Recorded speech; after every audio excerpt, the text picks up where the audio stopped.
이제 377페이지에 세금계산서 발급 시기를 볼게요.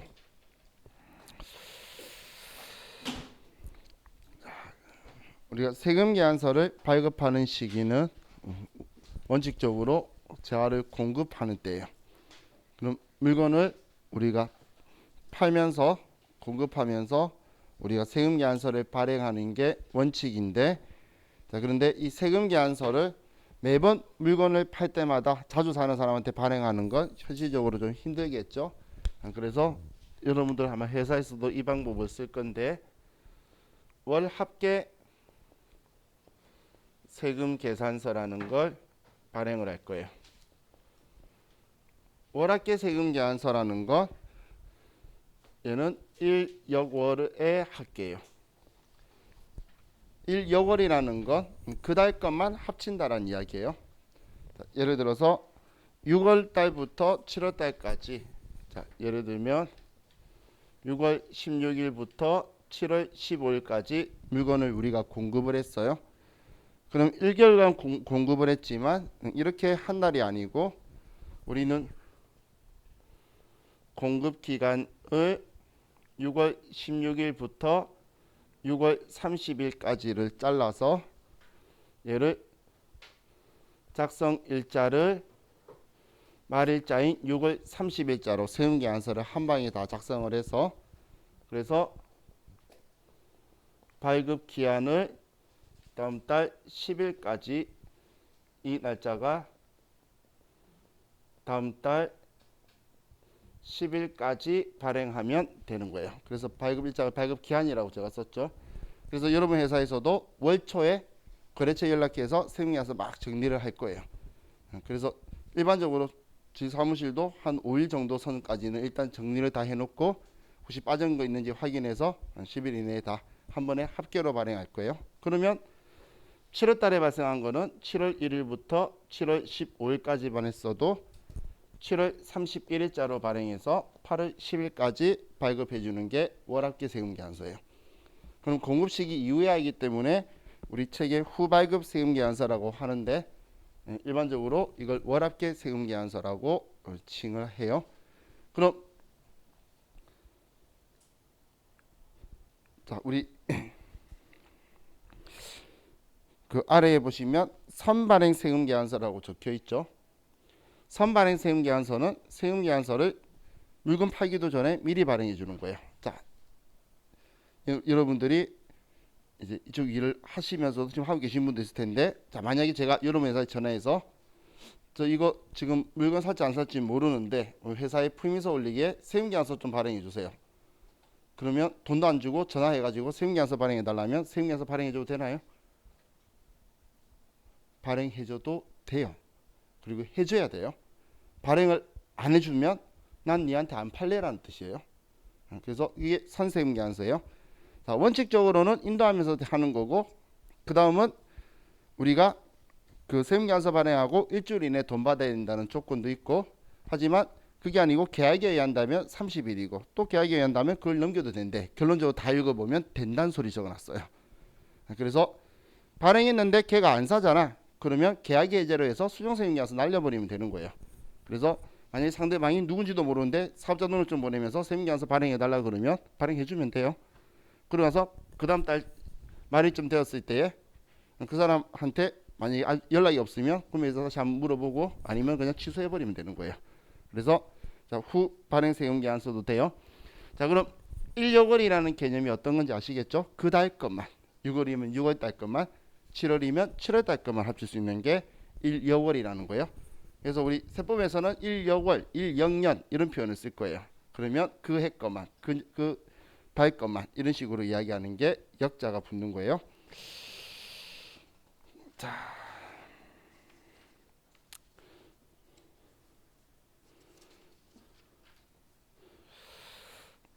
그럼 이제 우리 383페이지로 가서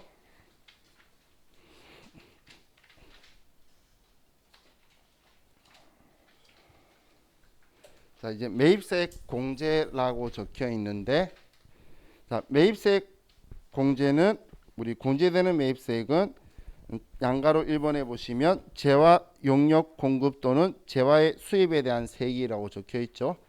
한마디로 과세 거래에 의해서 일어나는 거고, 두 번째 자기 사업을 위해라고 적혀 있는 거는 과세 사업을 사용하기 위해서만 우리 매입세액을 공제해 주겠다는 거고, 사용되었거나 사용되리라는 말은 우리가 물건을 샀는데 이걸 썼던 안 썼던 상관없이 매입세액 공제해 주겠다는 거예요.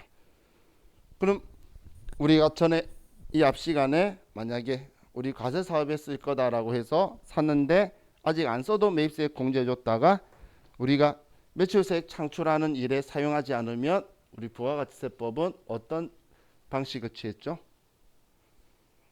딴짓거리 하면 매출세액 창출 안 하면 너 이거 팔았으라고 할 거라 그랬잖아. 그래서 간주 공급을 할 거기 때문에 사용 유무와 상관없이 그냥 과세 사업에 쓰겠다고 의사 표현하면 그냥 매입세액 공제해 주는 거예요. 그 의사 표현이 내가 스스로 공제 받아가는 거예요. 자, 그런데 세법에는 부가세법에는 공제되지 않는 매입세액이라고 해서 공제받지 못할 매입세액이라는 이제 우리 규정이 있어요.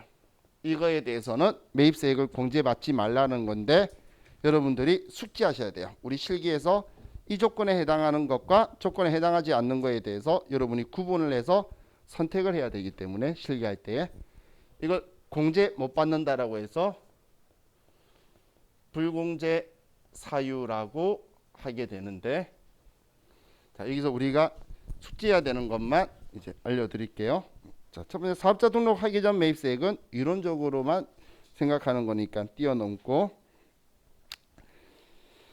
자, 다음 페이지에 384페이지에 있는 내용은 세금계산서를 정확하게 작성하지 않거나 매입차별 세금계산서를 적합하게 제대로 작성하지 않아서 부실기재하면 안 주겠다는 거니까 제가 이건 이 앞에 세금계산서 이야기하면서 공급받는 자가 필요적 계산이나 이걸 잘 챙겨야 된다라고 했죠. 그 부분을 이야기하는 거니까 얘는 시기하고 상관이 없어요. 자, 그래서 오른쪽 385페이지를 보면 자, 불공제 사유 중에 자, 첫 번째가 사업과 관련 없는 지출에 대해서는 매입세액을 공제받지 말래요. 자기 사업이라는 건 과세 사업인데 사업하고 관련이 없다면 매입세액 공제받지 말라는 거예요. 근데 시험에서 보면 대표이사가 개인적으로 사용하려고 골프채를 사거나 자기 집에 TV를 갖다 놓거나 냉장고를 살 거예요. 그렇다면 거기에 대해서는 매입세액 공제를 받으면 안 된다라는 거예요. 근데 만약에 그걸 매입세액 공제 받는다는 건 우리 회사에 쓰겠다는 의사표현이에요. 근데 우리 매입세액 공제를 받아놓고선 대표이사가 개인적으로 쓰거나 직원 줘버리면 개인적 공급이라 그래서 시가로 팔아버린 걸 해버릴 거예요. 자, 다음은 비영업용 소형 승용차 구입, 유지, 임차에 대한 건 매입세액 공제를 받지 말라는 건데, 자, 이번엔 비영업용 소형 승용차라는 건 영업 용도의 개별 소비세 대상 차량인데, 자, 이 기준을 정리를 해드리면, 자, 승용차에 대한 경우에는 자, 공제가 되는 거는 1000cc 이하의 자동차에 대해서는 매입세액 공제를 받을 수 있어요. 왜냐하면 1000cc 이하 자동차가 우리 흔히 말하는 경차를 이야기하는 거죠.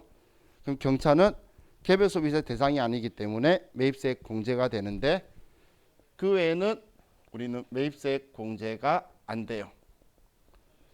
1000cc 초과 차량에 대해서는 매입세액 공제가 안 되고, 승합차의 경우에는 9인승 이상은 매입세액 공제가 돼요. 9인승 이상은. 그러면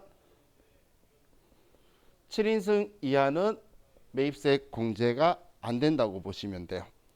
대한민국 자동차는 8인승이 없어요. 자, 그리고 화물차는 우리 회사의 업무용이면 매입세액 공제가 돼요.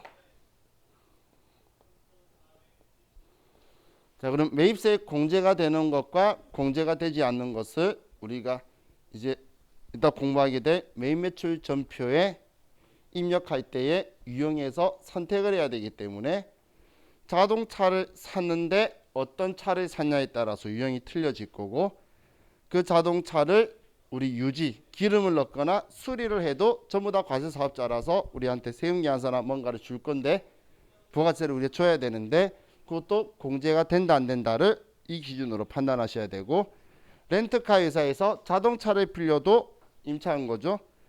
이 자동차들은 공제가 되고 얘네들은 안 된다는 거예요. 그래서 이 기준들을 정확하게 보셔서, 자, 만약에 자동차가 시험에 절대 그런 일 없지만 그냥 승용차래, 그러면 그냥 승용차는 개별 소비세 대상이에요. 왜냐하면 경차는 특이한 경우잖아요. 그래서 1000cc 이하의 차량을 특별하게 명시를 하지 않으면 얘는 공제 안 되는 차량이라고 보시면 돼요. 자, 다음 접대비 및 이와 유사한 비용 관련.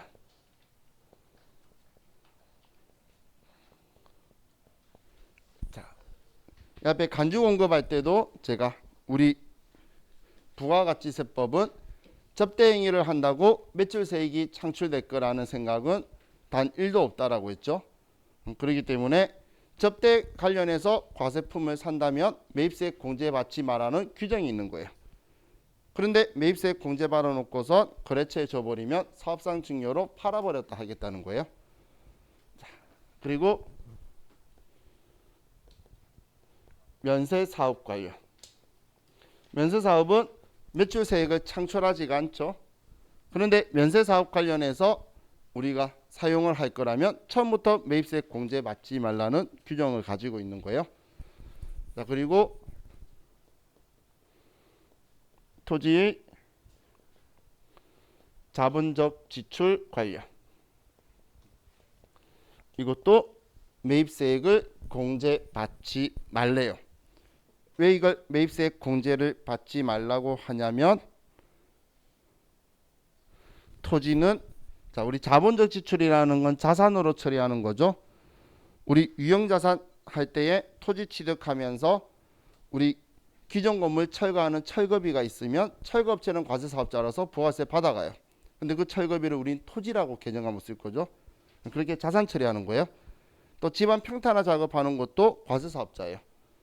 또 법무사 수수료도 과세사업자로 줘야 돼요. 전부 다 주는데 그 우리 회계처리는 다 토지라고 할 건데, 토지를 팔게 되면 토지의 공급은 면세죠. 그렇기 때문에 부가세를 창출 안 해요. 그래서 토지의 자본적 지출 관련되는 거는 매입세액 공제 받지 말라는 규정이 있는 거예요. 자, 그럼 이 사항들을 여러분들이 이제 저와 같이 보면서 문제를 보는데 이 조건에 해당하면 공제 안 된다라고 선택해야 되고, 이 사항에 해당되지 않는 거는 우리 사업과 관련해 쓴다면 된다라고 우리가 선택을 해줘야 되기 때문에, 자, 이걸 여러분들이 다음 주에 저를 만나기 전까지 완전히 숙지를 하셔야 돼요. 숙지를. 자, 우리 부가가치세 이론에 대해서는 이 정도까지만 봐도 우리가 실기를 할 수 있으니까, 자, 이제 우리 컴퓨터는 켜져 있으시죠?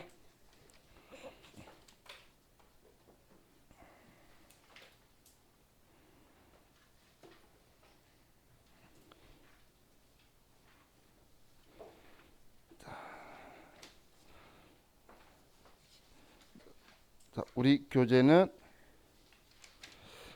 452페이지를 펴시고,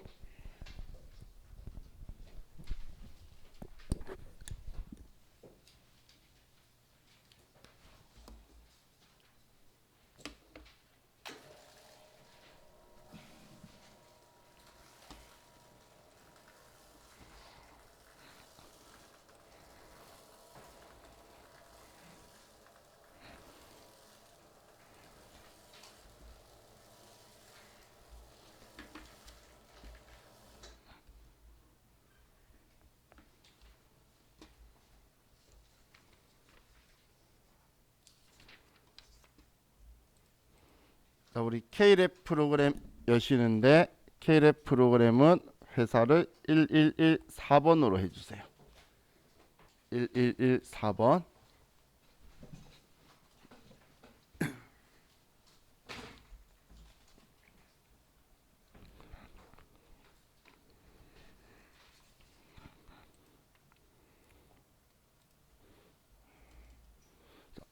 자, 여러분들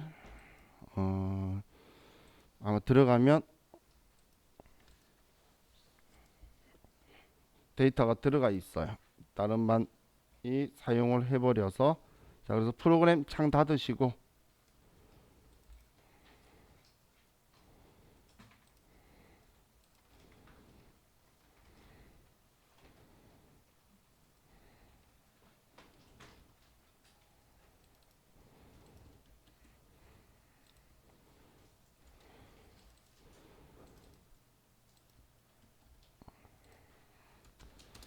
자, 우리 여러분들 바탕화면에 보면 아마 전에 전산 회계 1급 백데이터라는 파일이 바탕화면에 있으신 분들이 있으실 건데, 그 있으신 분들은 이걸 더블 클릭해서 전부 다 덮어쓰기에 모두 예라고 해서 전부 다 덮어쓰기를 하시고, 만약에 데이터가 없으신 분은 자, 우리 윈도우 마크 누르면 아래에 글자 쓸 수가 있게 돼요. 좌측 아래에 여기에 우리 703-T라고 우리 엔터 위에 돈 표시 치시고 어드미니스트레이터를 아이디 치라고 하면 그냥 바로 들어가시면 그냥 들어가셔도 되고,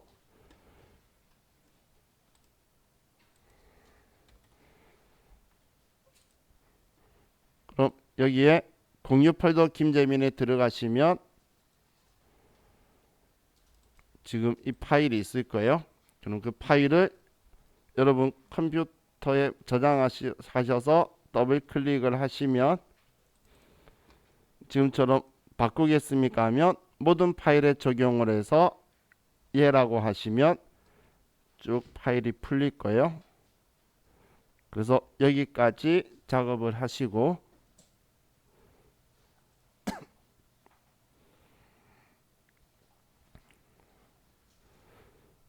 바탕화면에 파일 있으신 분도 그냥 더블 클릭해서 지금처럼 이렇게 되도록 먼저 작업을 해주세요.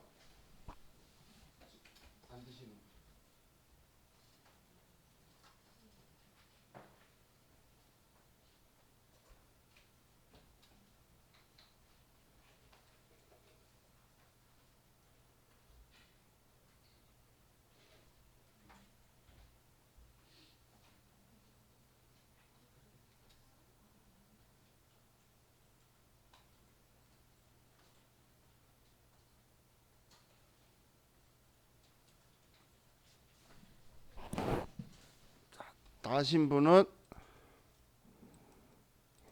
이제 우리 KLF 프로그램을 실행하셔서 자, 회사 등록으로 가시고 프로그램 들어가는 거 아니에요? 자, 회사 등록으로 가셔서 회사 코드 재생성이라는 버튼이 있어요.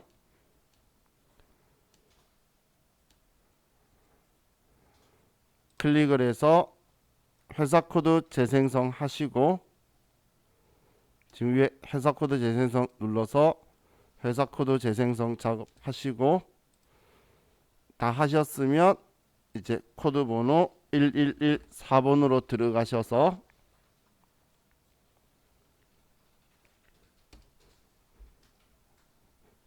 자, 우리 매일 매출 전표 입력이라고 있죠. 자, 매일 매출 전표 입력을 클릭해서 자, 우리 일반 전표하고 똑같아요. 4월이라고 4 엔터 치셔서 이렇게 데이터가 없어야 돼요. 지금 데이터가 있으신 분은 방금 했던 작업이 잘 안 돼서 다시 하셔야 돼요. 전부 다 없으신가요? 회사 코드 재생성을 하고 들어와야 되지, 그냥 들어가면 기존 데이터 덮어져 버려요. 됐어요?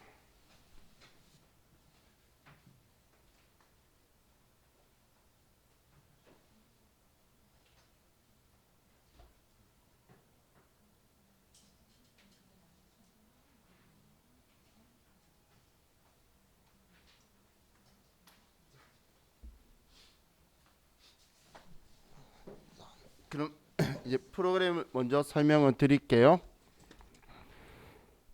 자, 메인 매출 전표는 위에 상단부하고 하단부가 있는데, 자, 여기에 있는 위에 상단부 쓰는 이 칸은 여기는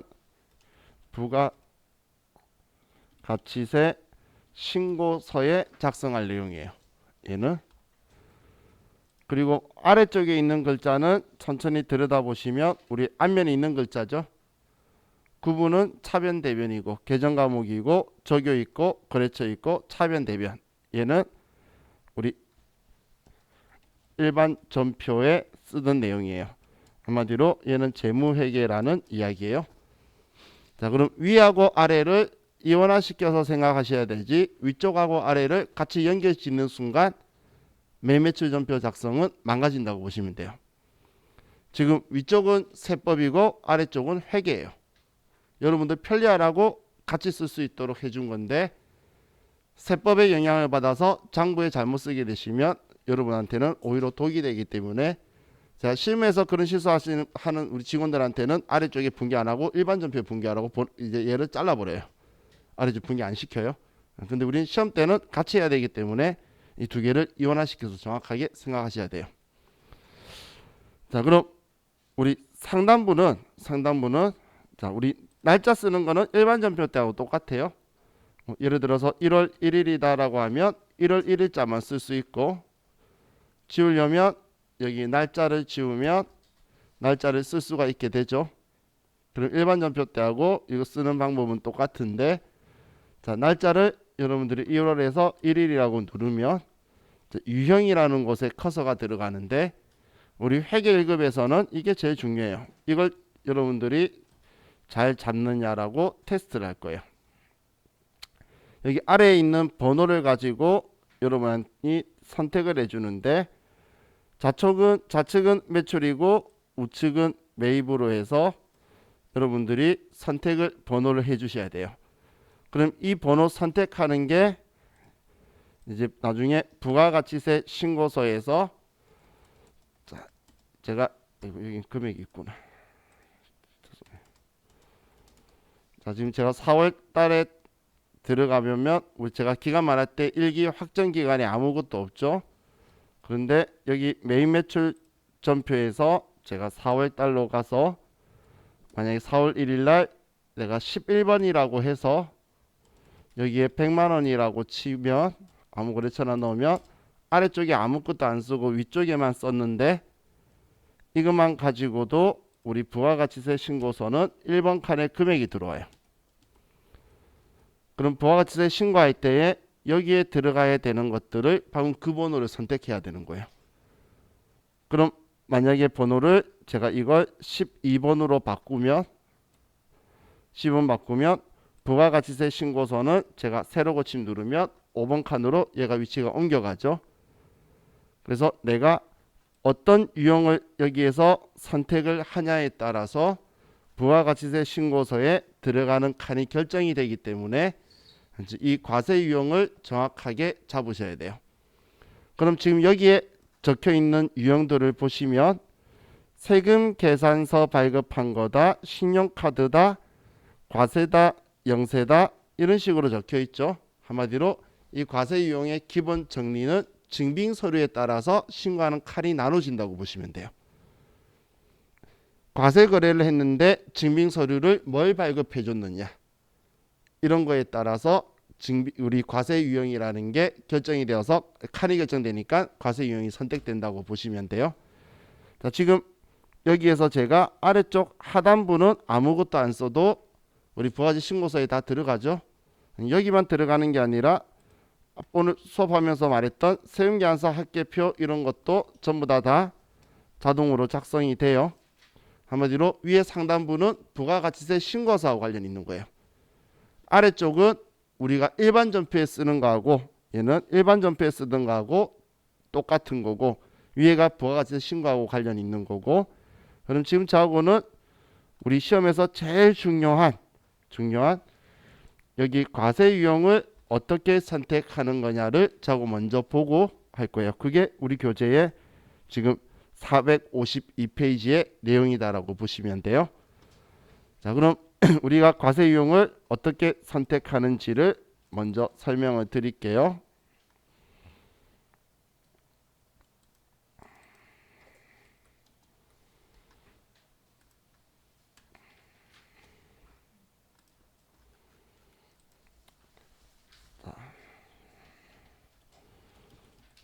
자, 우리가 과세 유형을 선택하는 방법에서 자, 첫 번째는 증빙 서류를 가지고 과세 유형을 볼 거예요. 자, 거래 내용을 보는 게 아니에요. 거래 내용은 분개할 때 필요한 거고 우리 과세 유형은 증빙 서류로 보는 거예요. 자, 그리고 근데 증빙 서류만 가지고 정확한 과세 유형을 못 잡는 게 뭐냐면 신용카드 거래나 아니면 현금 영수증 거래예요. 이 경우에는 우리가 과세 거래냐 아니면 면세 거래냐를 구분해야 돼요. 여러분이 꽃집에 가서 신용카드를 끌든 밥집에 가서 신용카드 끌든 주는 종이가 똑같거든. 그럼 과세 거래냐 면세 거래냐는 여러분들이 증빙을 보든지 거래 내용을 보고 판단해야 돼요. 자, 그리고 세 번째가 세금 계산서를 수취한 경우에 불공제 사유에 해당 유무를 확인해야 돼요. 방금 이거 바로 하기 전에 제가 불공제 사유라는 걸 적었죠. 그걸 여러분한테 숙지해야 된다고 한 이유는 세금 계산서 받았을 때에 어느 사유든 간에 부가가치 신고를 해줘야 되는데 불공제 사유는 신고하면서 공제 안 받겠다라고 유형을 잡아야 되고 저 사유가 아니면 공제 받겠다고 잡아야 되기 때문에 세금 계산서 받은 경우에는 거래 내용을 확인해서 앞에 봤던 불공제 사유인지를 볼 거예요. 자, 이게 우리 과세 유형을 찾는 이제 기본 틀이다라고 보시면 돼요. 자, 그럼 첫 번째는 매출에 대해서 볼 건데 매출은 우리가 증빙 서류를 발급하다, 교부하다, 아니면 발행하다 이런 것처럼 우리가 부가가치세를 받고 그 증빙 서류를 거래처한테 우리가 제공해 주는 거예요. 그래서 증빙을 주면 매출이구나라고 보시면 돼요. 자, 그럼 이제 저와 같이 증빙 서류가 어떤 거냐에 따라서 과세 유형이 어떤 건지를 볼 건데 자, 첫 번째는 우리가 전자세금 계산서 또는 혹은 제가 괄호친 거는 얘가 안 적혀 있더라도 계산서를 발급하다라고 적혀 있으면 이거는 세금 계산서가 있는 과세 거래이기 때문에 이때는 11번 매출 과세라는 11번을 선택을 해야 돼요. 자, 여러분들 컴퓨터 화면에는 메인 매출 전표에서 날짜 하나 써놓고 유형의 커서가 들어가면 아래에 이 번호들이 보일 거예요. 그래서 번호는 외울 필요가 없고 어떤 것 때 이 번호 쓰는지 여기에 참고할 수 있는 글자들이 적혀 있으니까 같이 보시면서 하셔도 돼요. 자, 그럼 증빙 서류가 전자세금 계산서를 발급했다라든지 아니면 세금 계산서를 발급하다라고 하면 우리는 11번 매출과세를 선택을 해야 돼요. 자,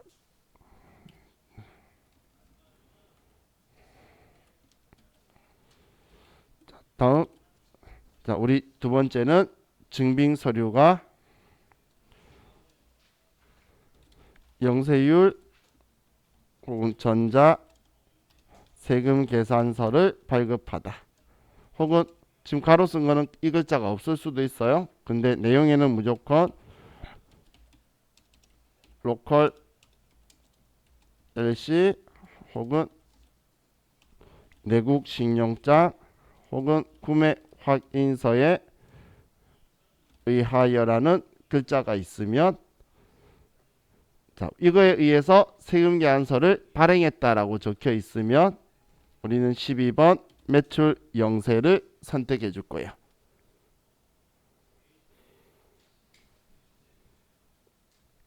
자, 그럼 12번 매출 영세를 선택을 하면 우리가 영세율로 준 이유를 적어야 되는데 그게 영세율 구분이라는 건데 이 영세율 구분에서 3번을 선택을 해줄 거예요. 자, 이 3번이 내구 신용장 금액 확인서에 의하여 공급하는 재화인데, 자, 이걸 이야기하는 거예요. 내가 12번이다라고 여기에 12번을 영세를 썼어요. 자, 그러면 자, 여기에서 영세율 구분이라는 게 있죠. 여기에서 이 3번 내구 신용장 금액 확인서에 의하여 공급하는 재화, 이걸 꼭 선택을 해줘야 된다는 거예요. 여기 입력을 하면서 지금 이걸 선택해 줘야 된다는 표현을 제가 이렇게 적은 거예요. 12번을 쓰면 영세율 구분을 3번을 써야 된다. 자, 다음 이제 증빙 서류가 전자 계산서라면 세금계산서가 아니에요. 자, 참고로 계산서는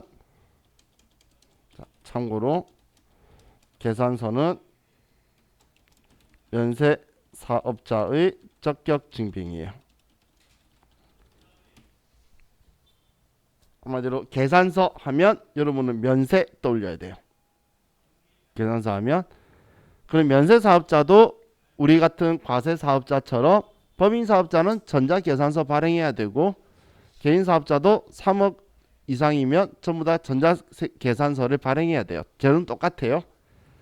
그럼 계산서를 발행했으면 매출인 거고 받았으면 매입인 거예요. 그럼 계산서를 발행했다. 지금 매출 보고 있으니까 발행했다고 돼 있으면 13번 매출 면세를 선택할 거예요.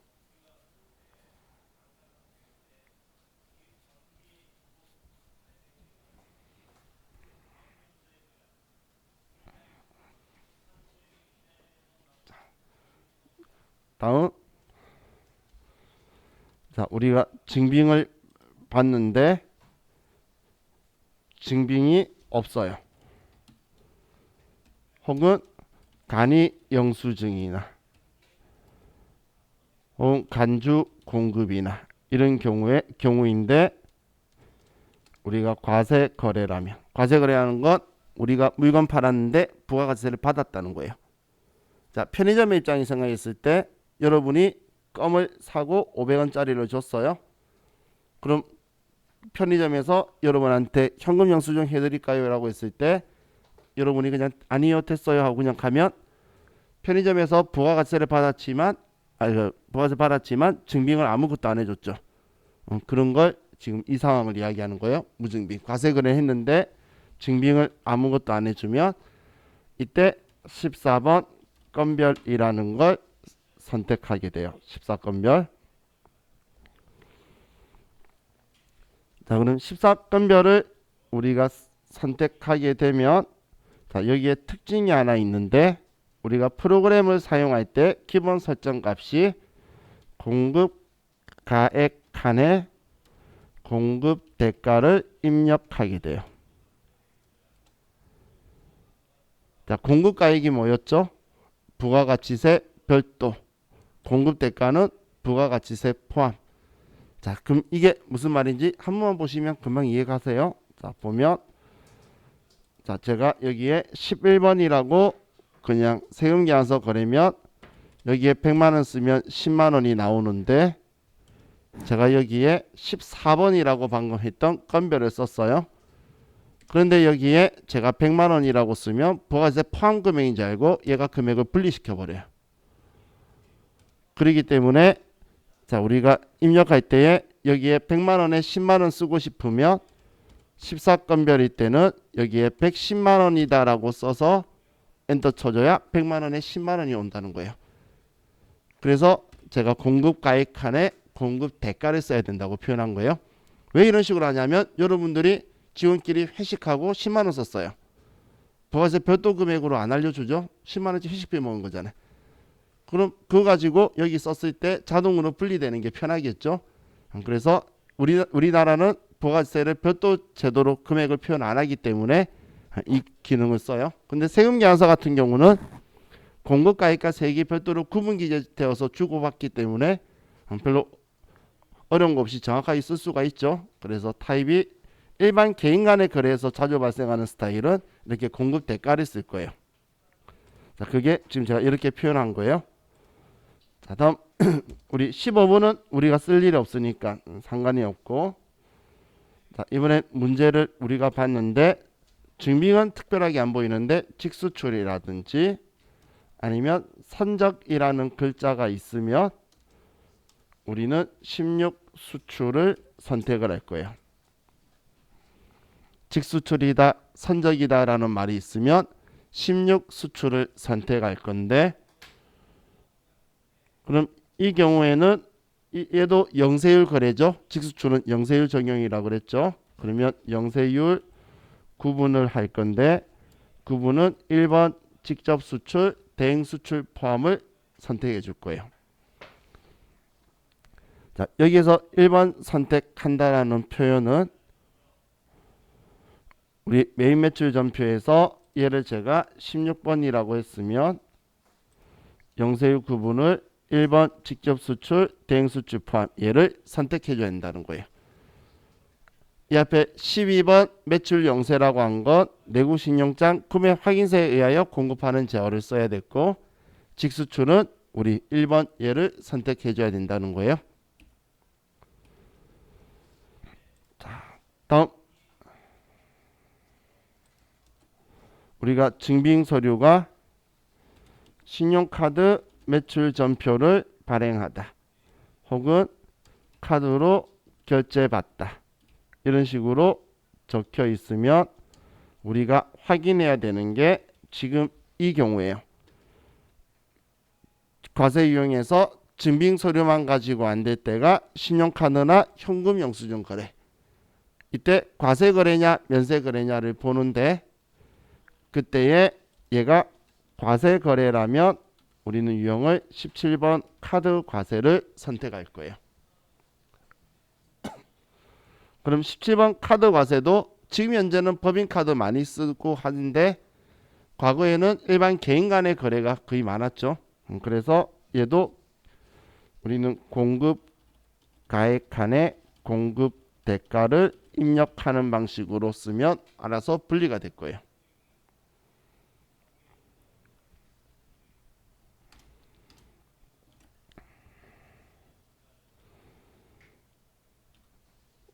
그럼 또 똑같이 신용카드 매출 전표 그리고 카드로 결제받다라고 적혀 있는데, 이 거래가 면세 거래라면 부가가치세가 없는 증빙이었든지 아니면 우리가 면세 사업자한테 가서 결제를 하고 있든지, 그러면 과세 유형은 18번 카드 면세를 선택할 거예요.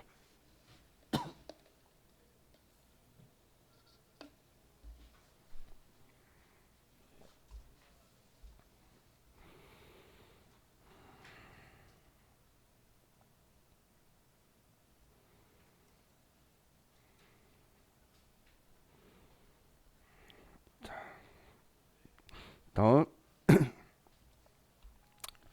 또 증빙서류가 이번엔 우리가 현금 영수증을 교부하거나 혹은 지출 증빙 영수증을 교부하다라고 적혀 있으면, 우리 부가가치세법은 신용카드든 현금 영수증이든 둘 다 그냥 인정해주는 고급 영수증이에요. 그래서 과세 거래라면 22번 현금 과세를 선택할 거고, 또 똑같은데 이게 면세 거래라면 23번 현면을 선택해 줄 거예요.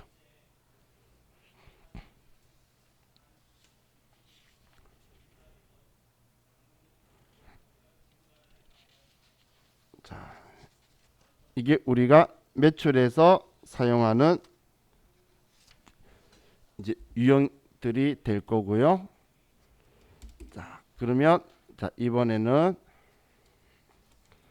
매입에 대해서 보면, 자, 매입은 당연히 증빙을 교부받다, 수령하다, 수취하다 이런 식으로의 표현들이 적혀 있을 거예요. 그럼 첫 번째 증빙 서류가 전자 또는 그냥 세금 계산서를 수취하다라고 적혀 있으면 그냥 세금 계산서를 발행했으면 11번 매출과세라고 했는데 세금 계산서 받았을 때는 제가 이 경우에요. 제가 처음 말했던 세 번째 과세 유형 찾을 때 세 번째 세금 계산서 수취를 하면 불공개 사유 해당 유무를 확인해야 된다라고 했죠. 그러면 이 상황에서 얘가 불공제 사유 외라면 아니라면 이때 매입세 공제를 받을 수 있으니까 51번 매입과세라고 할 거예요.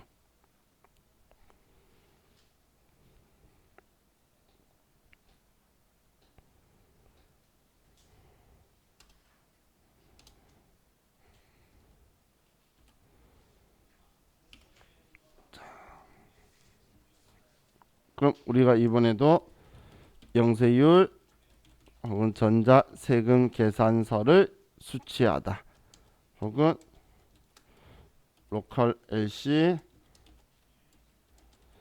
내국 신용장 구매 확인서에 의하여 이렇게 세금 계산서를 이번엔 수취했으면 받았으면 매입인 거예요. 그래서 52번 매입 영세를 선택할 거예요.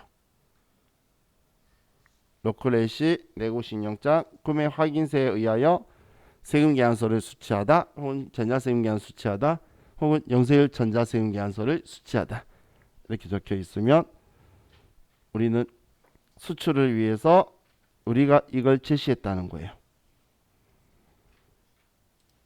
자, 다음 증빙서류가 전자계산서 혹은 계산서를 수취하다. 그럼 계산서는 면세사업자의 적격 증빙이라 그랬죠. 그럼 이걸 받았기 때문에 우리는 53번 매입 면세를 선택할 거예요. 계산서를 발행해주면 13번 매출 면세, 계산서를 받으면 53번 매입 면세. 지금 우리 화면에 부가세 유형 적혀 있는 것 보면 눈에 띄죠. 계산서라고 적혀 있고 그렇죠. 그래서 지금 제가 얘네들 보면서 여러분들이 지금 참고를 하시라고 한 거예요. 우리 시험 볼 때 이거 보고 과세 유형 잡아도 되기 때문에 첫 시작할 때 이거 하나만 날짜 써놓고선 이거 보고 과세 유형부터 쭉 잡는 사람들 많아요. 왜냐하면 문제는 함정을 줘야 되는데 그 함정이 문제 내용에 있어요. 여러분들 과세 유형을 실수하도록 하려고. 그런데 증빙으로 가지고만 찾으면 실수할 일이 없는데 문제 내용 읽어서 실수를 하도록 되어 있어요. 그래서 증빙 가지고 자 오늘 계속 과세 유형을 찾을 거예요. 자, 다음 이번에도 전자세금 계산서. 근데 세금 계산서인데 이번엔 불공제 사유에 해당이 되면 그러면 54번 불공이라는 과세 유형을 선택할 거고 이때는 불공제 사유를 꼭 정확하게 선택을 해줘야 돼요. 이 앞에 제가 불공제 사유들 이야기했었죠. 사업과 관련 없는 지출, 비용 운영 소용 승용차, 구입 유지 임차. 근데 이 불공제 사유가 생각이 잘 안 나면 이렇게 하시는 분도 있어요. 자, 보시면 여기에 제가 54번이라고 하면 불공제가 뜨죠. 여기에 얘를 클릭하면 불공제 사유가 있어요. 자, 일부러 이 순서대로 썼던 거예요. 우리는 많이도 아니고 우리가 봐야 될 인지해야 될 불공제 유형은 이것만 인지하면 돼요. 5개밖에 안 되죠.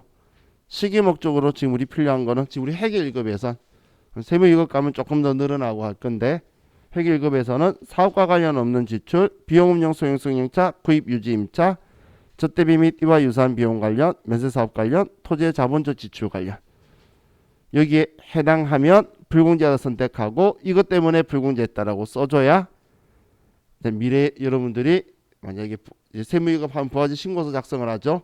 이거에 따라서 부속 서류가 자동으로 만들어져요. 근데 이거 잘못 선택하면 부속 서류가 틀리겠죠. 그래서 이거 하나 틀려도 3점 그냥 간점이에요. 그래서 정확하게 선택해 주라는 거예요.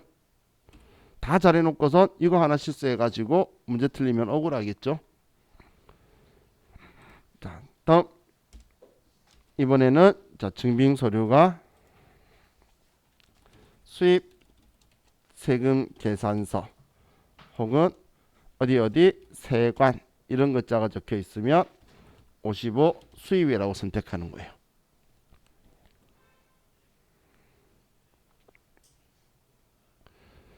문제에서 어디 세관이다 적혀 있거나 수입 세금 계산서를 받았다 이러면 55번 수입이라고 선택할 거예요.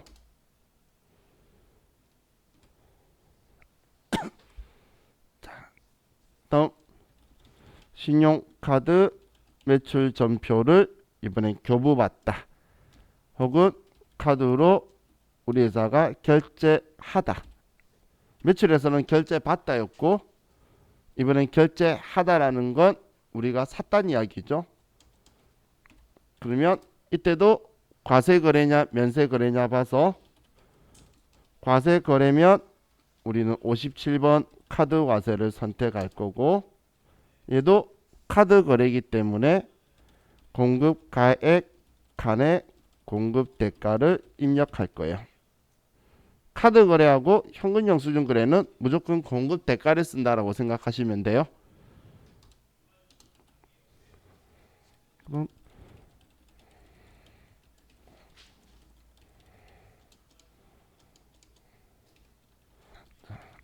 그럼 똑같은데 면세 거래라면 58번 카드 면세.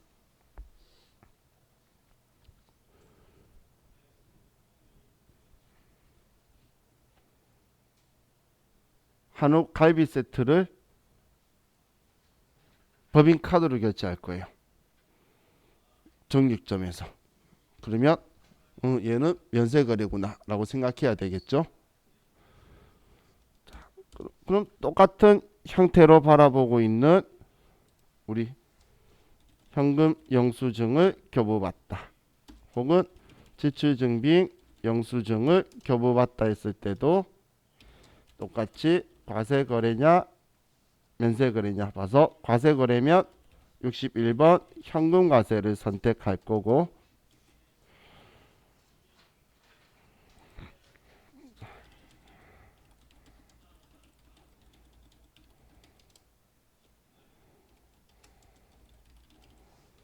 얘는 62번 현면이 될 거예요.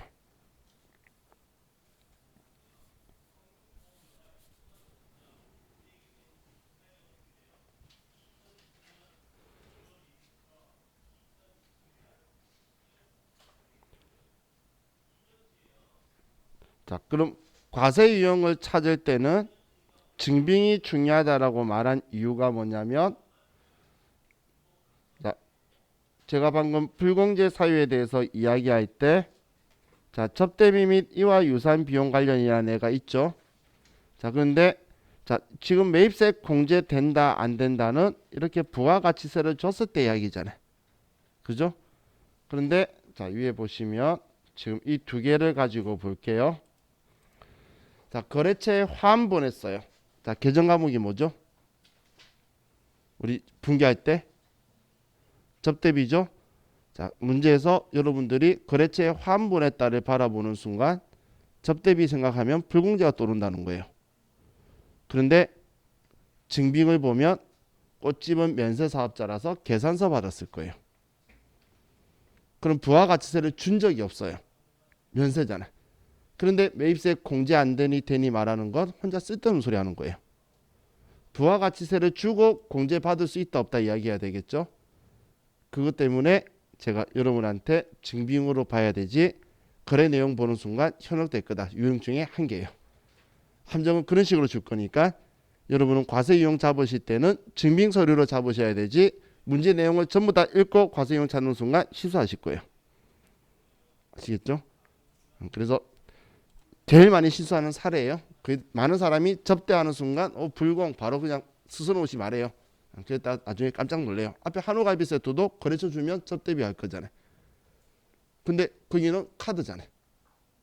그죠? 그렇기 때문에 그거에 대해 카드를 거기는 면세잖아요. 그러니까 그거에 대해서 또 우리는 계산서를 받았다면 신고할 거고 카드 받은 거는 시험 문제 안 나와요. 왜 거래처에 주는 접대 관련된 거 카드는 매일 매출 전표 안 오거든.